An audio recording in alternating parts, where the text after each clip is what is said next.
অজন্তা নেওগ বাইদেউক আমি কেতিয়াও বেয়া নাপাওঁ। অজন্তা নেওগ ডাঙৰীয়ানীয়ে আমাৰ বাবে কিমান কৰিছে আমি দেখি আহিছোঁ। অজন্তা নেওগ ডাঙৰীয়ানীক বেয়া বুলি ক'লে হয়তো ভগৱানেও আমাক বেয়া পাব। নমস্কাৰ বন্ধু বান্ধৱীসকল, কি খবৰ আপোনালোকৰ? ভালনে বাৰু? বৰ্তমান মোৰ ভালেই। মই বহুত দিনৰ পাছত আচলতে এনেকুৱা এটা ভিডিঅ' বনাবলৈ আগবাঢ়িছোঁ, কাৰণ এনেকুৱা ভিডিঅ' মই প্ৰস্তুত নকৰোঁ বুলি ভাবিছিলোঁ, কিন্তু অৱশেষত মই এনেকুৱা এটা ভিডিঅ' বনাবলৈ আকৌ আগবাঢ়ি আহিছোঁ। কাৰণ আমাৰ অঞ্চলটোত কিছুমান মানুহে এনেকুৱা দুৰ্নীতি কৰিছে তেওঁলোকৰ ৰাজনীতি জগতখনৰ বাবেই যেন পেট ভৰি আছে। তেওঁলোকে ৰাজনীতি জগতখনত আগবাঢ়ি অহাৰ বাবে তেওঁলোকৰ পৰিয়াল পোহপাল দিব পাৰিছে বুলি মই ডাঠি ক'ব পাৰোঁ। কাৰণ যিবোৰ আঁচনি আহক, ৰাস্তা আহক, জব কাৰ্ডৰ কিবা এটা আহক, সকলোতে তেওঁলোকে লুণ্ঠন কৰাটোৰ বাহিৰে আনটো একো নেদেখে বা চিনি নাপায়। সেই কথাবোৰ যদি কেনেবাকৈ শুনে এই পালি পহৰীয়াখিনিয়ে, কিন্তু লাজ পাব বা বেয়া পাব বা মোক বাটত দেখিলে নামাতিব পাৰে বা মোৰ বিষয়ে গুণ গানকৈ ক'ৰবাত ওলাব পাৰে বা তাই এতিয়া বিজেপি বাদ দি কংগ্ৰেছলৈ গ'ল নেকি, এনেধৰণৰ কথা চৰ্চা হ'ব পাৰে। কিন্তু মই বিজেপি এৰি কংগ্ৰেছলৈ যোৱা নাই।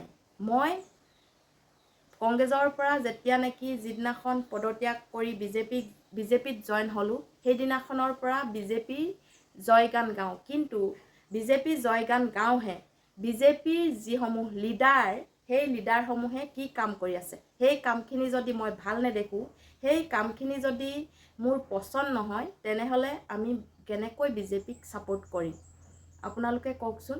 সেই ক্ষেত্ৰতে বহুত মানুহ আচলতে ফালৰি কাটিবলৈ সুবিধা পায়। এই যিকেইজনে অহৰহ এনেকুৱা ধৰণৰ কাম কৰি আছে, তেওঁলোকে কেতিয়াও সেই কাম কৰিবলৈ নেৰে। কুকুৰৰ নেগুৰ গাঁত খান্দি পুতি থলেও তাত পোন নহয় বুলি কয় যে, সেনে ধৰণৰ কথা এটা আছে। সেই গতিকে তেওঁলোকে জব কাৰ্ডেই হওক, ৰাস্তা এটাই হওক, ক'ৰবাত বালি পেলোৱাই হওক, ক'ৰবাত কিবা এটা পেলোৱাই হওক, সকলোতে তেওঁলোকে নিজৰ ভাগ বতৰা কৰি এক অংশ তেওঁলোকলৈ লোৱাটো চিন্তা কৰে। গতিকে সেই ৰাস্তাটো হওক বা নহওক, সেই কথাটো তেওঁলোকে চিন্তা নকৰে। তেওঁলোকে আহিছে নিজৰ পৰিয়াল পোহপাল দিম বুলি ৰাজনীতি কৰিবলৈ, আৰু তেওঁলোকে ৰাইজৰ বা সমাজৰ সেৱা কৰিম বুলি ওলাই অহা নাই। গতিকে সেই কাৰণেহে তেওঁলোকে যিসমূহ ৰাস্তাৰ পদূলিৰ বাবে জব কাৰ্ড বা এনৰেগা আঁচনিটো আচলতে এতিয়া উঠি গ'ল, নামটো সম্পূৰ্ণ বদলি হ'ল, সেই আঁচনিসমূহ আনি তেওঁলোকে 3 ভাগৰ 1 ভাগ অংশহে কাম কৰে, আৰু সেই 3 ভাগটো তেওঁলোকৰ যি কেইজন পালি পহৰীয়া থাকে হয়তো সকলোৱে ভাগ বতৰা কৰি লয় বুলি মই ভাবোঁ। নহ'লে আজিলৈকে ইমান কেইবছৰ হ'ল আমাৰ গাঁৱে ভূঞে থকা ৰাস্তাৰ পদূলি কেতিয়াও ইমান বোকা পানী ভৰি থাকিব নালাগে। কাৰণ আমাৰ অঞ্চলত এতিয়া কংগ্ৰেছ মানুহ বুলি ক'বলৈ এদায়ে হ'ল। সকলো বিজেপিয়ে দিছে, গতিকে সকলো বিজেপি ফালে ঢাল লৈছে। কাৰণ ৰাস্তা পদূলিবোৰ কিয় বনাই দিয়া নাই?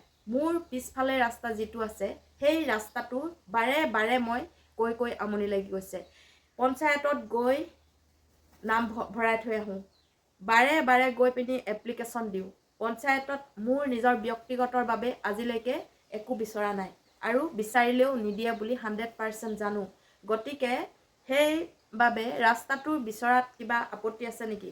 আমি এইখন গণতন্ত্ৰৰ ৰাইজৰ নাগৰিক, আৰু এই গণতন্ত্ৰৰ অধিকাৰ আমাৰ আছে, আৰু সেই গণতন্ত্ৰৰ অধিকাৰ থকাৰ বাবে আমি থকা বা আমি বসবাস কৰা যিডোখৰ ঠাই, সেই ঠাইডোখৰ আমাৰ বিধায়িকা বাইদেৱে ৰাস্তাৰ পদূলিৰ পৰা সকলো মেৰামতি, কাৰেণ্ট বা যি নহওক সকলো সমস্যা তেওঁ সমাধান কৰিবলৈ দিয়ে।